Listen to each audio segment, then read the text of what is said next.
Hello, everyone. I'm Beatrice Verhoeven, Senior Film Reporter at TheWrap, and we're so happy to have you here for our 2020-2021 Awards and International Screening Series with a virtual screening today and Q&A of IMPETIGORE, this year's Indonesian Best International Feature entry. We are looking forward to a busy extended award season, so please be on the lookout for new additions to our series. To be sure you're invited to all future events, please check out our membership service, TheWrap Pro. We will be kicking off today's event with the IMPETIGORE trailer, and then we'll go right into a conversation with director Joko Anwar. There will not be an audience Q&A, unfortunately, but we would love for you all to participate in the live chat and let us know where everyone is tuning in from and what your favorite part of the film was. Now, before we introduce our guest, here's the trailer for IMPETIGORE. Gue nyesel banget ngajak lo bisnis. Tabungan lo habis, makanya lo maksa. Kan gue juga yang mau. Kayaknya gue mau pergi seminggu deh. Mana? Aku aja gak terlalu penting. Ya, tapi kan sebenarnya tahu mereka siapa. Ya sih, apalagi kalau orang tua ninggalin harta banyak. Ya, desa itu desa tempat kecil, Mbak. Nggak ada apa-apa. Gede banget rumahnya.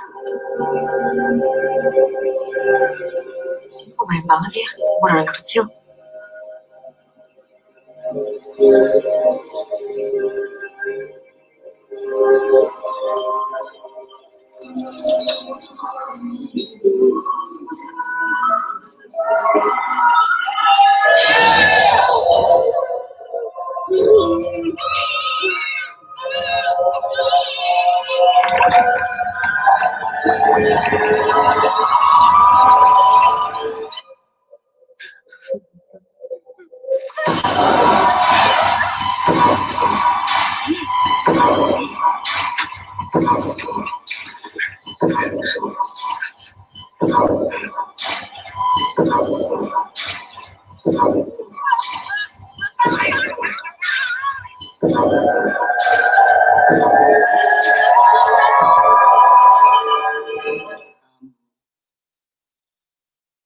Kesalahan yang harus aku hapus.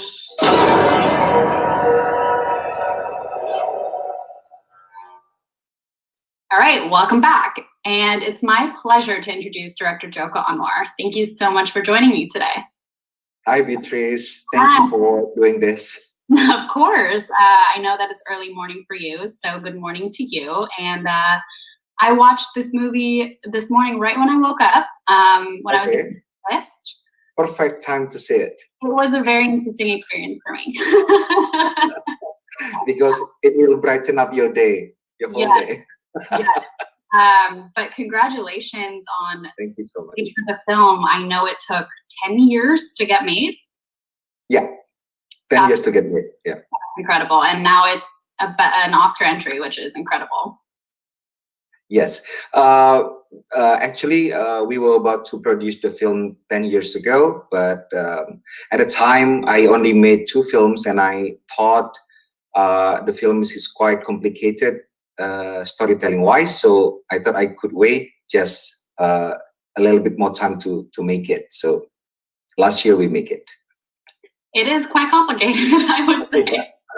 I always have such appreciation for writers of horror movies because it needs to be something that's, you know, that hasn't been done before, and it's also so difficult to kind of execute your ideas. And so I guess that's a good way to kind of start. I was wondering how did this idea come together? The way usually ideas form for my films, they don't come in one go. As a complete story, they usually come as bits. For IMPETIGORE in particular, one of them actually came when I was a child. So my brother told me that shadow puppets were made of human skin. And I was very disturbed, and I just got nightmares for many, many years after that. And then, of course, there was some scenes, including the main protagonist, the old lady. She was actually came to shape in my dreams as a child. Back then, I didn't understand where it came from. Now I think it was because of my mother. She had really a strong character. Sometimes she scared me. And of course, as a filmmaker, there was also my reactions to social and political issues in the place where I lived, Indonesia. So all this then combined, and then I make the screenplay. Amazing. And you've done a horror film before, but you're also in general, you're a very versatile filmmaker. I mean, you've made romantic comedies, you've made an action, superhero film, horror movies. Yeah. For this particular one, is there some place, maybe like another horror movie, where you drew inspiration? It's something I've never seen before, and I watch a lot of horror. I grew up with horror films, actually. As a background, I grew up in a poor, quite dysfunctional community in North Sumatra, Indonesia. And I didn't fit among my peers. So just like any other lost kids who got saved by movies, I frequented this rundown cinema, either buying ticket and I will watch a film inside the cinema or peeking through the ventilation window, because at the time there was no air conditioner. So there was this ventilation window that we could peek into. And most films that was screened in that cinema was horror films, because horror films is the genre for the masses. Everybody loves horror film. And I learned about, many horror films, especially Indonesian horror films. So most of the inspirations from IMPETIGORE actually came from Indonesian horror films that I watched when I was a child. Amazing. Any specific favorite ones that you have? One of them was actually titled Satan's Slave. That movie I actually made some sort of the sequel or a prequel 2 years ago, 2018. But I was also heavily influenced by American masterpieces, or like, of course, The Exorcist by William Friedkin's, Peter Medak's The Changeling. I also got so many inspiration. I stole from many from those films. But I'm still into obscure B horror films, including this one title that disturbed me until now. It's Atlantis Inferno by Ruggero Deodato. He also made the Cannibal Holocaust. So I love horror films that were up there among the masterpieces, but I also love horror films that are very rare to find. Yeah. And I think, this one, like I said, is unlike things I've seen before. So I wanted to talk to you about the making of the movie. How many days did it take for you to shoot? Where exactly did you shoot? If you want to share, what was your budget making the film? It was so interesting because it's mostly set in this village, but there's so many factors of it, so many different perspectives. It was very interesting to watch. So 10 years ago, when we were thinking about making it the first time, we were trying to find some locations for the film, because in the script, it was very specific about this village. It was a remote village that was surrounded by 3 types of forest. The first level of the forest near the village is a bamboo forest.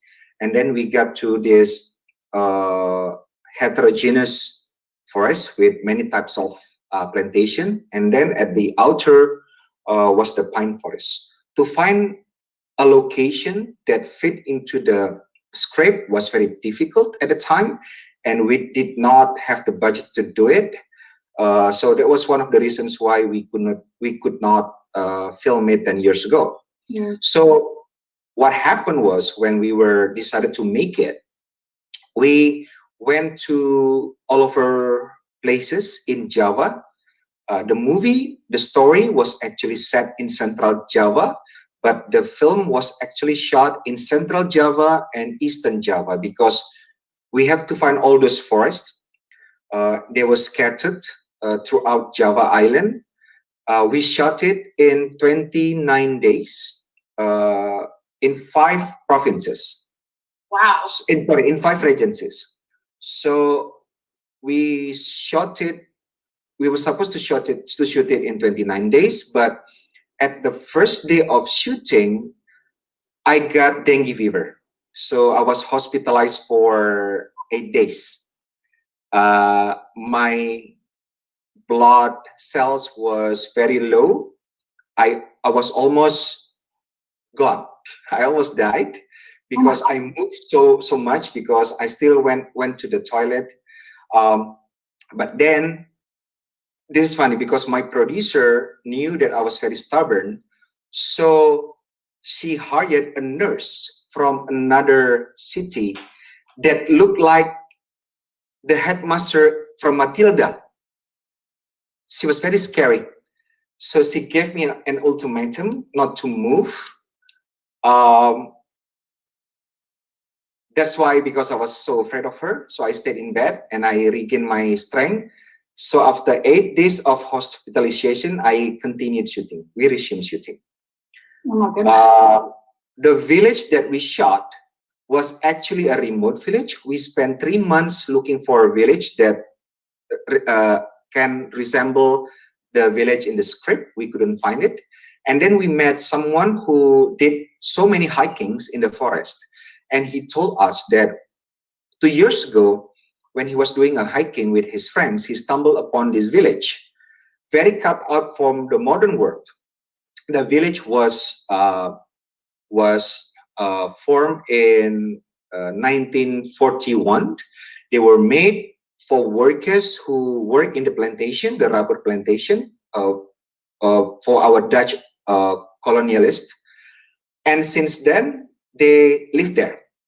A few people left the village, but there are some genuine families that still live there. So we went there. It matched perfectly with the description in the script, and we had to make a path so our cars, our equipments could go into the village. So the experience shooting IMPETIGORE was probably the most adventurous time in my life. It sounds very interesting because you had this idea in your script and you didn't want to move away from it. So, yeah. You know, you had the specific idea and you like refused to go away from it. So you know, like you said yourself, you stayed stubborn to find it. And yeah. then you.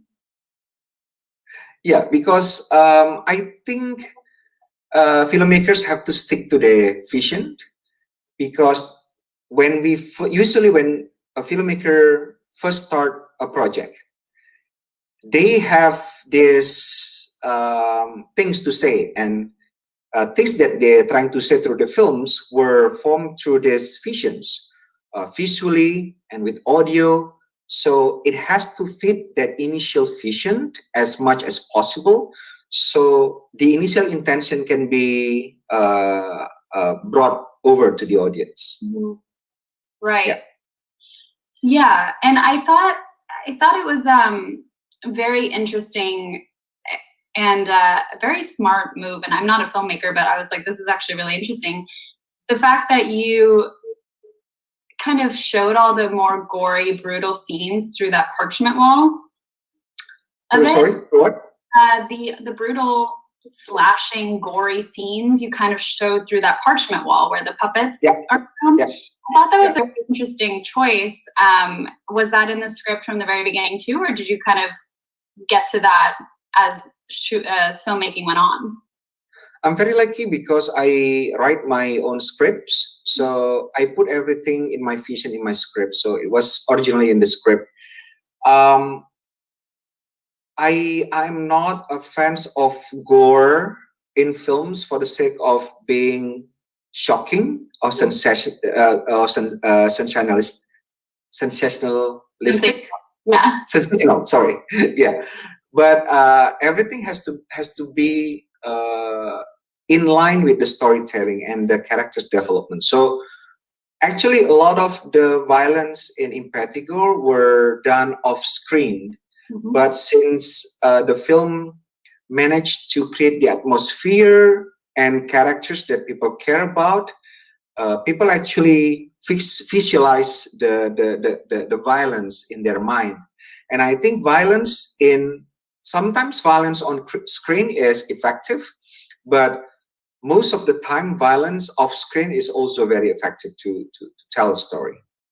100%. I mean, you know, there's so many people out there who can't really see blood and love horror, and I thought that was such an interesting choice, which I loved, especially at 7 in the morning, right? Yeah, it also has got to do with the shadow puppetry. That is the main theme in the film. The shadow puppetry is very prominent.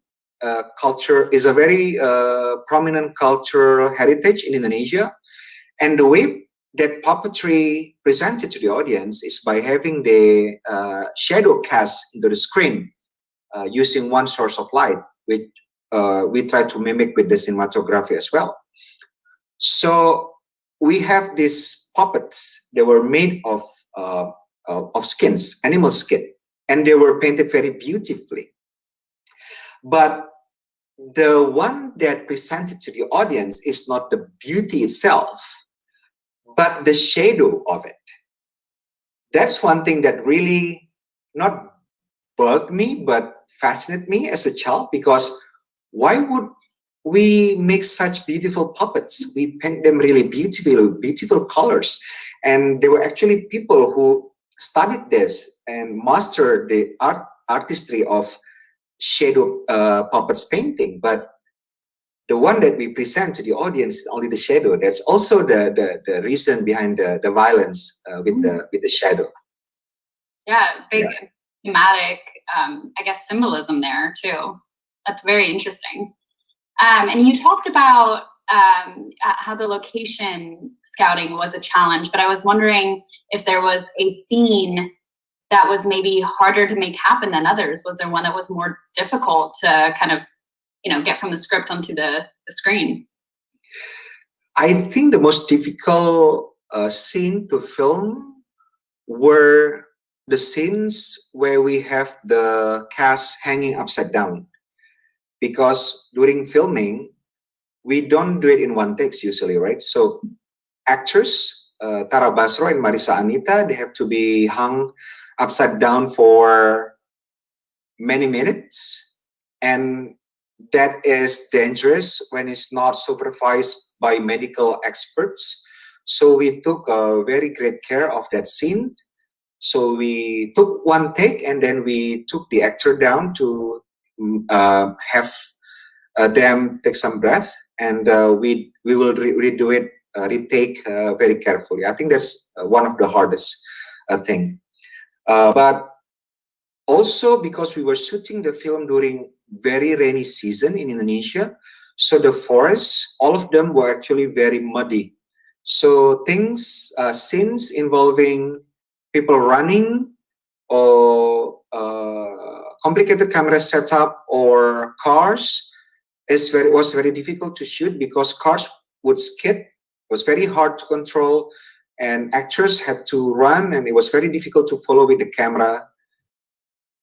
Well, basically everything is difficult, but I think it was so much fun. And also because shooting in that village, we did not have the facility. Like we didn't have toilet over there or bathroom, so we had to build some toilets, really proper toilets, proper bathrooms that after we finished shooting, they were used by locals. Also, the big house that we built for the main set, we left it intact after we shot, and we supplied books. And then the house is still used until now for library for the locals. Oh, I forgot to mention that the movie was shot under a little less than $1 million. What? And you built facilities, you built your sets, which are now being used as actual houses. Yeah, and we had to build the road to get into the village. We had very dedicated cast and crew, so we worked very efficiently and effectively with low budget. Wow, I definitely couldn't do that in many places in the world, right? A movie building everything from scratch, and that's interesting because I was going to ask, many films will find a village like that, but still build interior sets themselves to kind of control that environment. So you just kind of worked with what was there and then built that larger house. Yeah, we built the large house, and we also use real houses from the villagers. So we rent them, and the villages was actually they're very welcoming. They're very nice. We had our catering crew cook for us every day, but then they offered us to cook. So we end up having the villagers not just as cast for the films, but also as catering service. And they cook from the gardens. They caught their own fishes. They picked their own vegetables, though everything was very fresh. So, and we eat with them. So it was such a great experience. Have you ever done that on any other film? No. That's incredible. And the fact that they were cast members of the film, then through the making of this film, you gave so much back to the community. Hopefully, yes. And all the villagers that you saw in the film was from the village. And they were very authentic. I mean, the way they act in the film, they give such authenticity to the atmosphere because they were real. They were very easy to direct as well, and they're very helpful with the location, with the logistics as well. Every time we had some difficulty, they would help, and it was very humbling and very eye-opening in a way, because Indonesia now, the society has become, it's very different compared to 10 years ago, for instance, because I think it's the same like the rest of the world. We become less tolerant with each other. We are very suspicious of other people coming from outside. We are very suspicious of other people living with different values than us.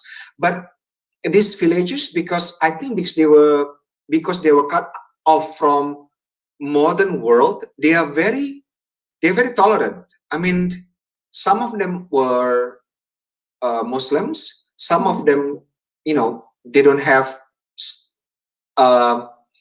conventional religion, and they were very tolerant with each other, and they were very open to people who are different than themselves. That's very eye-opening, and that's, I think, one of the best experience shooting in that village.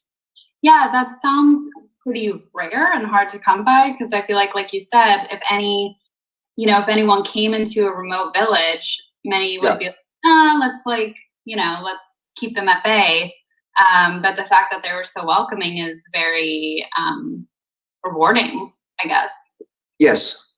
Wow. Yes. That's incredible. And I wanted to talk to you about the light, because in this remote village, I'm sure light wasn't that easy to come by, especially in during the darker scenes, and in horror movies in general. It's difficult with light sometimes, right? Especially with the whole solemnness and the darkness. How did you get around that? How did you deal with the lack of light? Well, of course, we brought our own electricity generator, but as I mentioned previously, the cinematography and the lightings of the film, we tried to mimic the way the shadow puppets presented to the audience. So most of the time we were using one source of light. So a lot of setups in IMPETIGORE were meant to capture the particular feeling of shadow puppets. But the challenge was how to make this more organic rather than stylish, because we wanted the audience to believe that the world that we present in IMPETIGORE really exists. So we really planned out everything before shooting in great details. The coordination of color and shape between props, costumes, and lightings. And the staging of the scene, if you notice, also mimic the setup of shadow puppetry, with actors blocking as if they were inside a shadow puppet's frame, a shadow puppet show. I did actually notice that, especially in scenes with,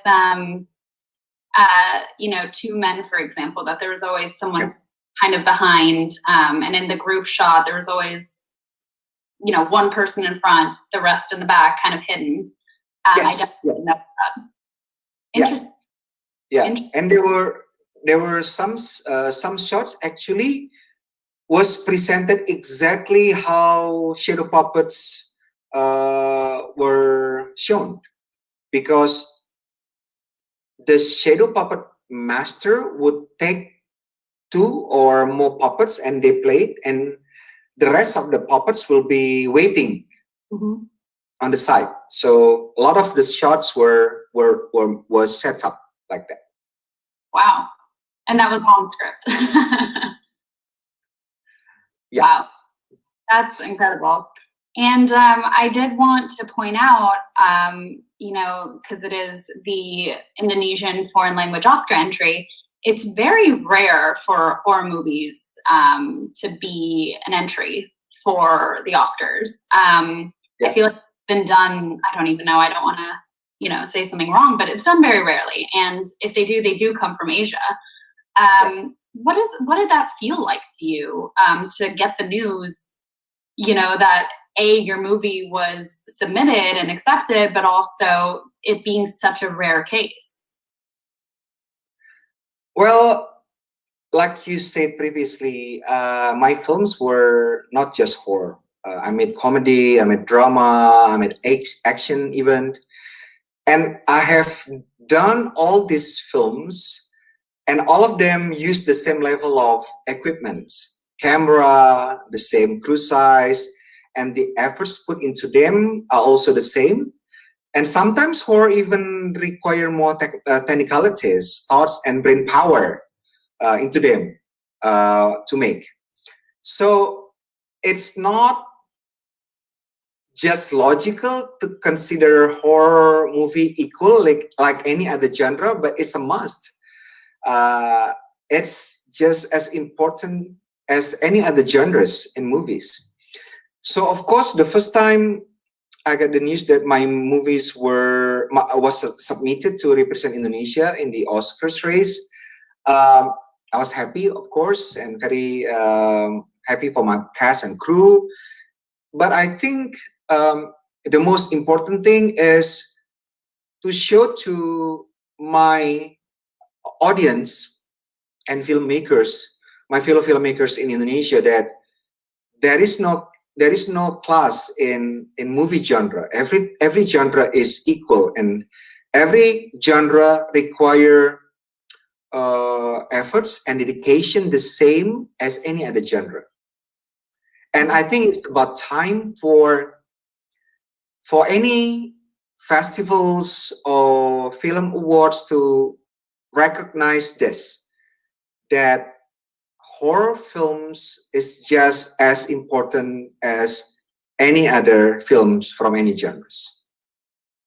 Well said. I fully agree with you. Fully agree.